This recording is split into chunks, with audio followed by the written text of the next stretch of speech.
Calaroga Shark Media.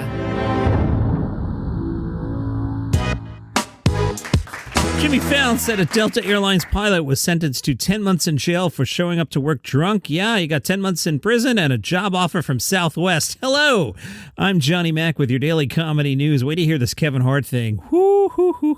There was a lot today. It took me 2.5 hours to sort the stories. Not everything's making today's program, but just so many articles and interviews and podcasts with comedians. So I've got a load of material well into next week. But the big thing today, the Washington Post threw some serious heat, high and tight, right up against Kevin Hart's chin. The headline, "Is Kevin Hart funny?" Now, I love this. The genesis of this article here is basically, I'm paraphrasing, why are we giving the Mark Twain prize to Kevin Hart? That was kind of my original reaction to the announcement as well, but the Washington Post is not pulling punches. They write, "Comedy, it seems, is merely the empire's cornerstone," and some other comedians think it's sort of weak. They quote Donnell Rawlings saying on a podcast, "I hear so many comics say Kevin Hart's not funny." Donnell didn't say if he agrees with them or not. Mike Epps on Instagram in 2018 wrote, "I still don't think You Are Behind is funny." I cleaned that up a little. You may recall Katt Williams was on Shannon Sharpe's podcast and called Kevin Hart an industry plant. Kevin Hart reacted to that and said, "At the circus, when a lion comes out and rides a bike, you don't think about it too hard. You just go, okay, that's crazy." The Post writes, "Hart has built something massive, but does the last name Hart mean something in comedy? Does he consider his comedy to be impactful? Or is he a lion riding a bicycle?" Would like to ask Hart himself about all this. We spent months trying to schedule him. The Kennedy Center, which will host and confer the prize March 24th, tried helping. Maybe the interview would be in Qatar where he had a show, or maybe on a film set in Atlanta, maybe just over Zoom. But Kevin Hart had other things to do, so we bought a $135 ticket for a bad seat in North Charleston, South Carolina, to see his brand new material tour and listen for answers. Boy, I love this article so much. They are bringing it. They write, Hart's small athletic frame, he's 5'4", prowls the stage like an NBA player on the court. All 2,300 members of the audience have locked their phones in secure pouches. All eyes are on Hart. It's clear what he means when he says he doesn't write jokes. Instead, he shouts his way through meandering stories. They usually end with a laugh line that'll repeat several times, each one louder. Time out. Chris Rock does that same thing. I'm not saying Chris Rock sucks, but Chris Rock will go, "Here's the punch line," right? They'll usually end a laugh line that'll repeat several times while he pantomimes, say, his explosive defecation after eating a spicy Chick-fil-A sandwich, or his family's eye rolling when his nephew came out as gay. Quoting Kevin Hart here, "I think I speak for the whole family when I say we know. We know. We know." The audience devours it, laughing louder with each repetition. Yikes, yikes, yikes. This is fun. Johnny Mac likes the gossip.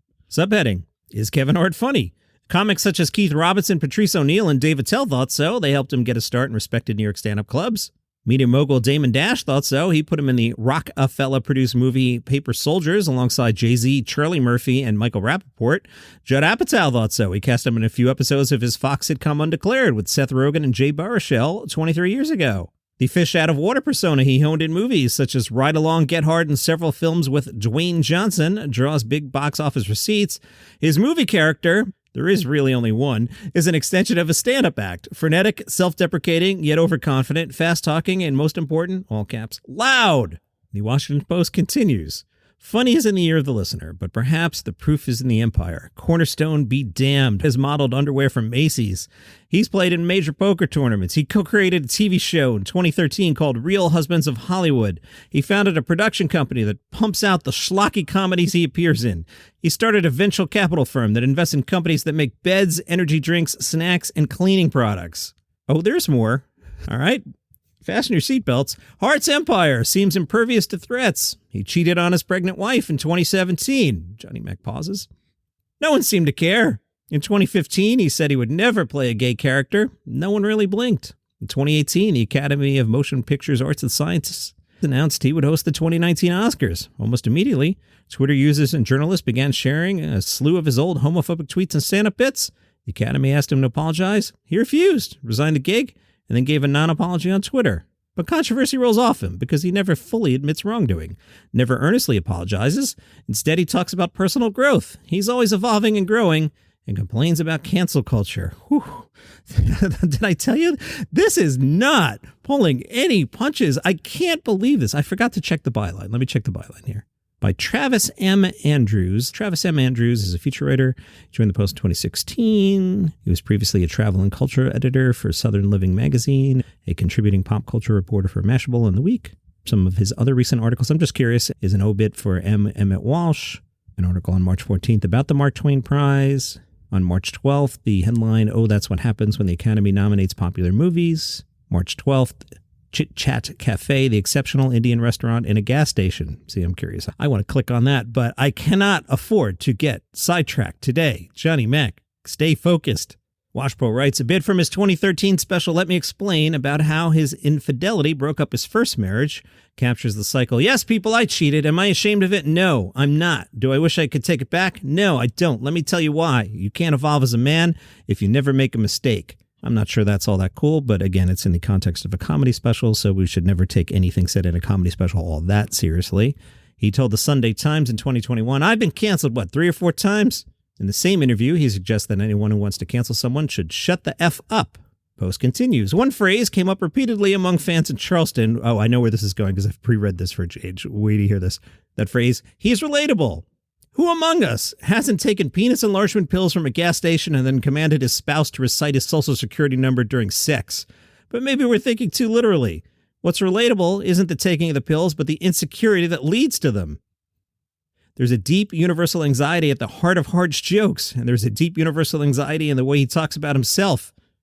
He needed to tell the Sunday Times, I'm talented as F. The he's not funny slander is the best began a tweet storm in 2021 when Kevin highlighted that his movies have made $4 billion in the box office and that 3 of his stand-up specials are among the top 10 highest grossing of all time. I have also turned my comedic talents into a place of business and branding and radio and other revenue streams. The hate slander fuels me to do more. And now, the focus of the Washington Post article asks the question, is the Twain Prize about being funny? Is fun and loud close enough? Cliff Nesteroff, the stand-up historian, notes that Kevin Hart and last year's winner Adam Sandler are difficult to contextualize because they're technically mid-career. Nesteroff says, Kevin Hart really belongs to one generation of show business. I don't know if we're there yet to see specific comedians or performers that have been influenced by Kevin Hart. It almost feels like we're honoring fame. Wow. Whew. Would love to know what you think about that one. I shared it in the Facebook group. Folks are telling me the article is paywalled, but you just got the gist of it.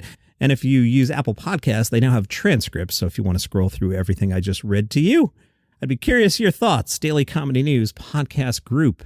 Wow. That one story was the length of what's normally one segment. How about this one from Late Nighter? Dulce Sloan was asked about hosting The Daily Show. She also did not pull any punches and told Late Nighter, I'm just telling you the reality of the situation. That's not going to happen. I'm paying attention and I work there. It's not about whether they asked me. It's why they didn't ask Roy Wood Jr. Because if they didn't ask Roy, they sure as hell ain't going to ask me. If they're getting rid of all the diversity in late night, why would they turn around and ask me? Next paragraph here on Late Nighter says Sloan is referring to the how late night has reverted to just being hosted by white guys after the following list of people have stopped doing late night shows. That list includes Samantha Bee, Z-Way, Amber Ruffin, Desus and Mero, and Trevor Noah. Well, Trevor left on his own. Desus and Mero had a fight. Sam B, I think Turner ran out of money, right? I don't know why the other two ended. Sloan says the atmosphere at The Daily Show has lightened a bit recently.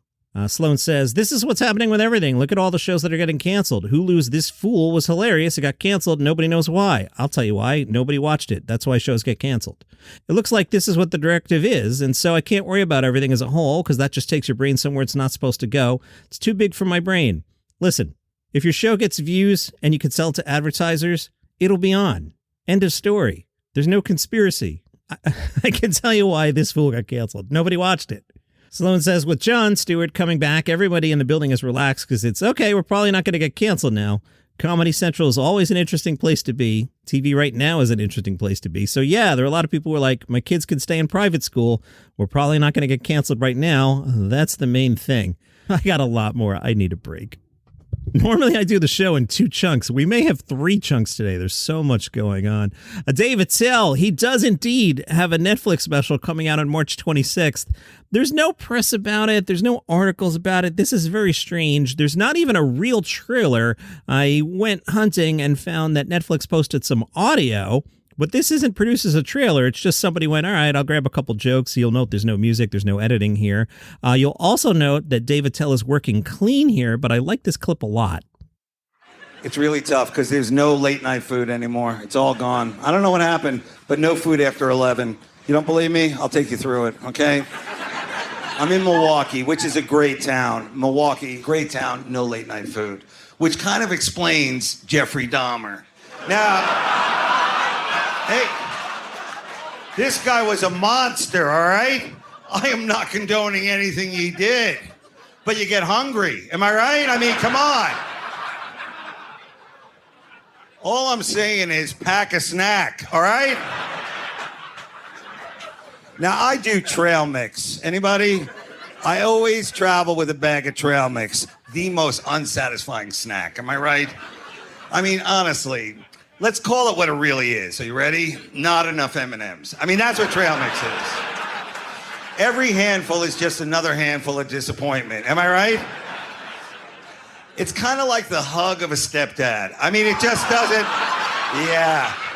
I knew he had a couple of broken toys in the room. For what it's worth, in my opinion, Attell, and you don't hear it there, he's doing material there, is really probably the best at crowd work. I've seen him going back a while. We were at the Las Vegas Comedy Festival, and that's a long time gone. And he just got up there and did, I don't know, half an hour just working the crowd. It was amazing. That Steve Martin documentary is coming out. Apple has released a longer clip. The first voice you're going to hear is Jerry Seinfeld. Let's listen. This guy was getting people so happy. He's up there as most idolized comedian ever. I always thought of him as the door out of the 60s. Well, here's something you don't often see. You know, you could be silly again. You know, I have figured out one thing that would totally put an end to show business, and that is if the human race, instead of having 2 arms, just had 1 arm right in the center of our body. Now, the reason that would put an end to show business, how would people clap? And one more thing, if you bought my album and you came down here expecting me to do a lot of routines from the record and I didn't do them, well, excuse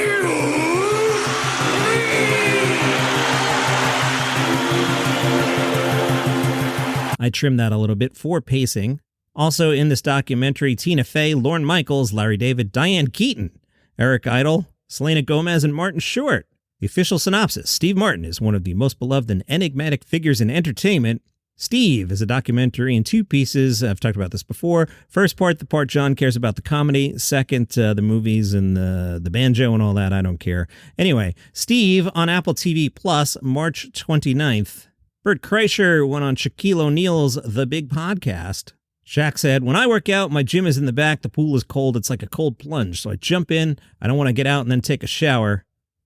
Kreischer shared his workout and said, ice cold pool. Get in there, wake up. I got rituals. I swim from one side underneath, underwater, back to my breath holds.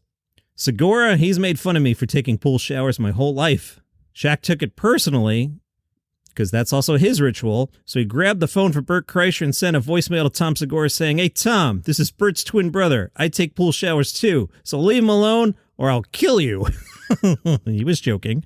Conan O'Brien will take part in a special event called Globetrotting and Podcasting, Conan O'Brien's Life After Late Night TV. This is part of the big push about this show on Max that's finally coming out called Conan O'Brien Must Go. We'll be hearing a lot from Conan coming up here, I think. Globetrotting and Podcasting, Conan O'Brien's Life After Late Night TV at the Paley Center in New York on April 11th. Did you see Mike Tyson is going to fight Jake Paul? Ari Spears weighed in, telling Vlad TV. Mike still got the power and he still has the speed. My question is, does he have the endurance? And listen, everybody's going, Jake Paul's a YouTuber. Mike's got to whoop his butt, blah, blah, blah. I want to see Jake Paul get his butt whipped too, but here's the thing. When Jake Paul first started, he was a little sloppy and he wasn't well put together.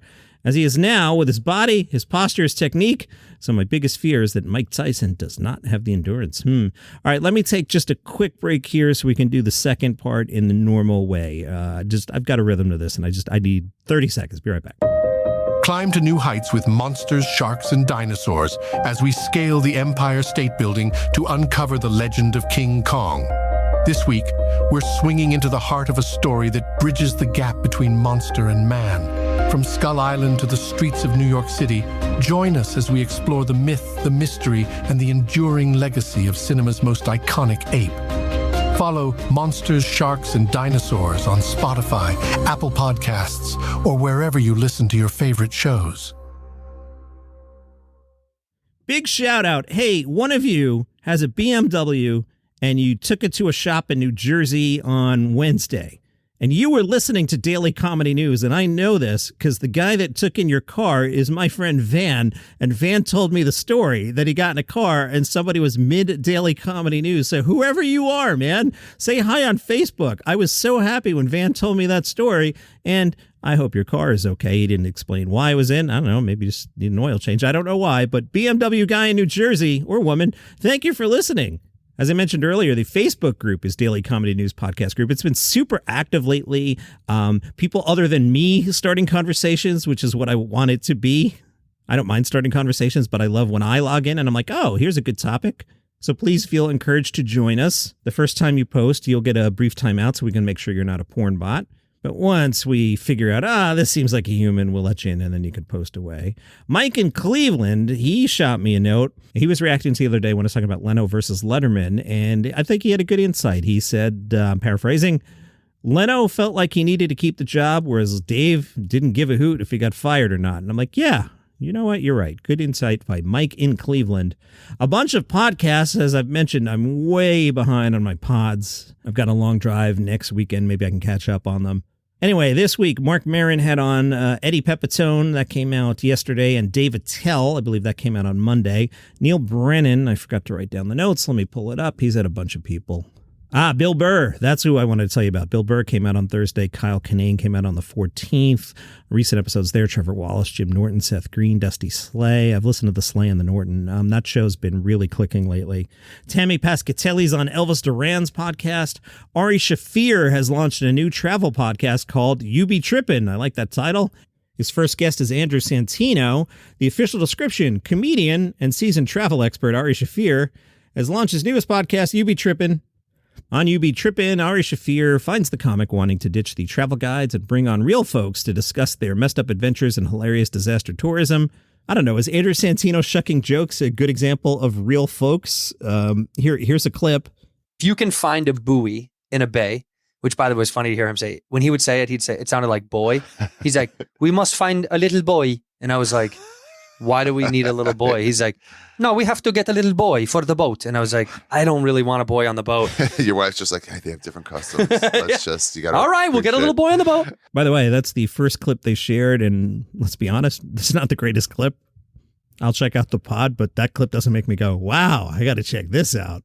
Ari has lots of wild stories to tell from his international travels, such as getting Bert Kreischer fat in Greece, as well as dancing for 14 hours in a warehouse in Berlin. Yeah, I had to read that twice to make sure it said warehouse and not a similar word.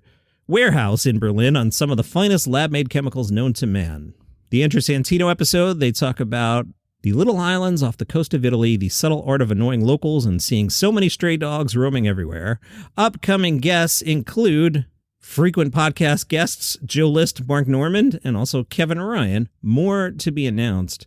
From The Sun, no, not the Sun, the newspaper, which is called The Sun. Imagine there was comedy news from The Sun. Channel 4 bosses have apologized to one of their former employees who made a serious and concerning allegation about Russell Brand's behavior.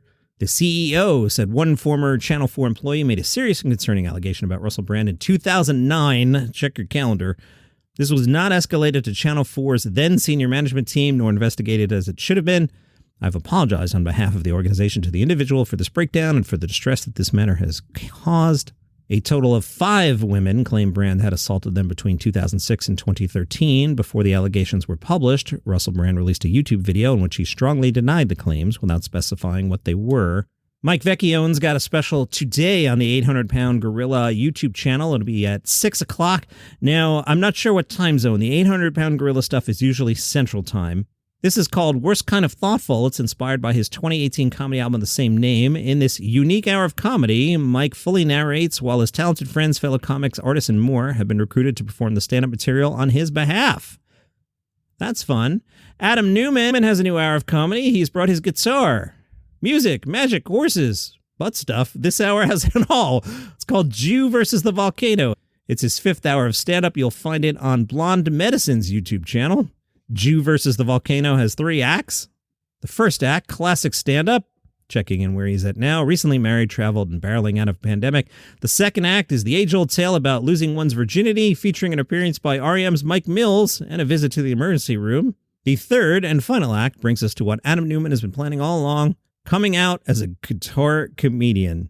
I was in New York a few weeks ago, and it rained the whole time I was there. The first thing I had to do in New York was dip into a bodega and get a cheap $4 umbrella, And I was walking in Brooklyn in the neighborhood I was staying in, and I don't know if it's because I live in LA and just haven't held an umbrella in a long time, or it was extra slippery or extra wet or whatever, but a gust of wind came and I just lost it. It was just up in the air, and I turned around just in time to see it land in a baby's stroller, okay? The baby's fine. I promise you the baby's fine, but the mom was mad. She was like, "Hey!" And I was like, "I'm sorry." And she goes, "You threw your umbrella at my baby." And I was like, "I didn't throw it at your baby." Have you ever tried to throw an open umbrella? Open against the way that it's open, facing the other direction? For me to accurately be able, the skill level, the practice I would have had to put into it, the hatred towards her specific baby, for me to land that in the stroller, her second reaction should have been, "My baby." Her first reaction should have been, "That was incredible. You have to show me how you did that. That was amazing." Jew versus the Volcano, digital album and special out today, vinyl orders in June, and that is your comedy news for today. Long episode, but that was a lot, right? All right. Plenty of good stuff for the weekend. If you enjoy the program, tell a friend about it. They might like it too. You could 5-stars this thing in Apple Podcasts. That's always nice. Join the Facebook group, Daily Comedy News Podcast Group. I will see you tomorrow.